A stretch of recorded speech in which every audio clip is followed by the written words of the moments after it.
They changed Zoo, and I hate it. I was super excited when Zoo was announced to be coming in Season 5.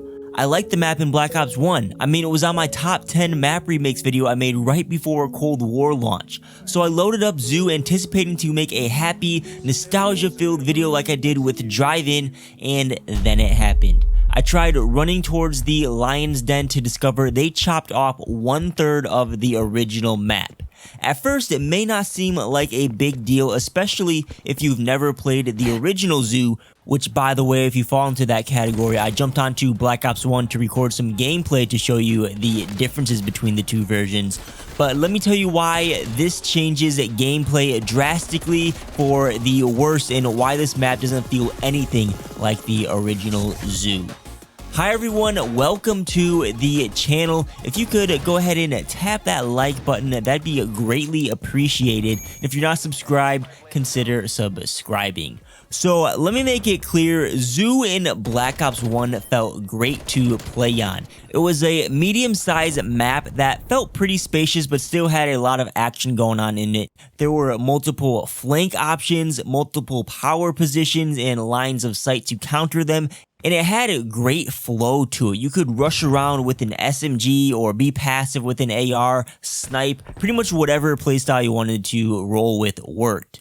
In Cold War, I think all that still holds true for the monorail side of the map. That still plays pretty well, but I don't know what they were thinking when they decided to literally chop off one of the 3 lanes and make no other adjustments to the map. Cold War Zoo is essentially a 2-lane map, and it plays horribly.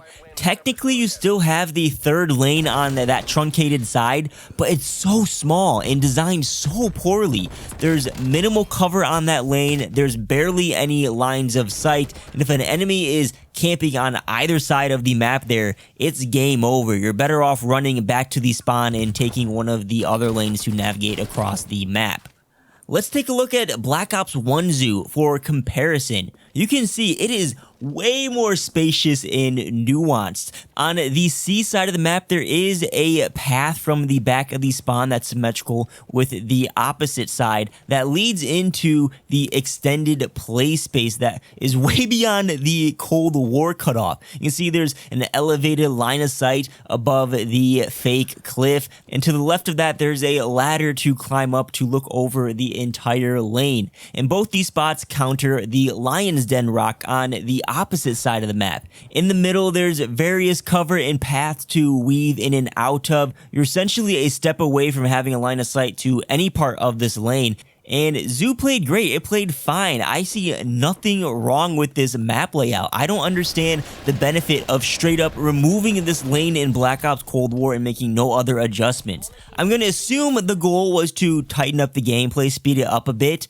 The removal of that 3rd lane does push people to the other 2 lanes, but now Zoo plays like a Cold War map rather than a Black Ops map, which is not a good thing. A lot of the Cold War maps force head-to-head combat and don't allow for much flanking. Maps like Garrison, Armada, Moscow come to mind. I don't like these maps. I went over all this in depth in my Echelon video and why Echelon is one of the best original maps Treyarch has made for this game.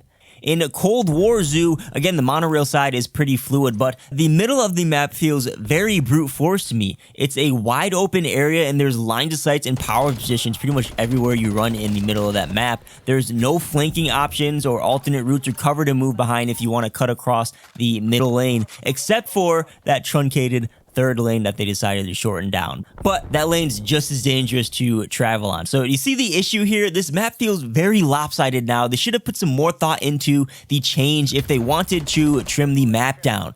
Or even go ahead and trim it down even more and get rid of a majority of that middle section so the entire map is focused around the monorail side. You can trim the map pretty much right down the middle where that statue and B flag area is and like literally cut the original map in half. This would make for 3 balanced lanes instead of an awkward 2.5 lanes. I think it'd play much better, and they can rebrand it as Zoo Strike or something and maybe bring back the original Zoo for Combined Arms or something. I don't know. But I just hate what they've done to Zoo. Now, don't get me wrong, it's not the worst map in the game. It's decent for a Cold War map. I'd put it like middle of the pack, but it just does not live up to the original zoo in Black Ops 1. And I am extremely disappointed in how this turned out. But hey, at least the aesthetic is nicer, right? Black Ops 1 Zoo was dull and felt abandoned. Cold War Zoo feels bright and lively. It looks like it was recently occupied. Maybe they migrated the animals out for the year for some maintenance or something like that. I also noticed that the outer boundaries of the map, it looks like this map is part of the same area where the Moscow map is located. You can see some of the same decor and scenery on the surrounding buildings. So do you agree or disagree with me on Zoo? Are you liking the map or are you underwhelmed? Let me know in the comments. I'm especially excited to hear from players who have never played the OG Zoo. Remember to tap that like button, consider subscribing to the channel, and if you'd like to help support the channel directly, there are some links down below in the description that you can check out. Peace.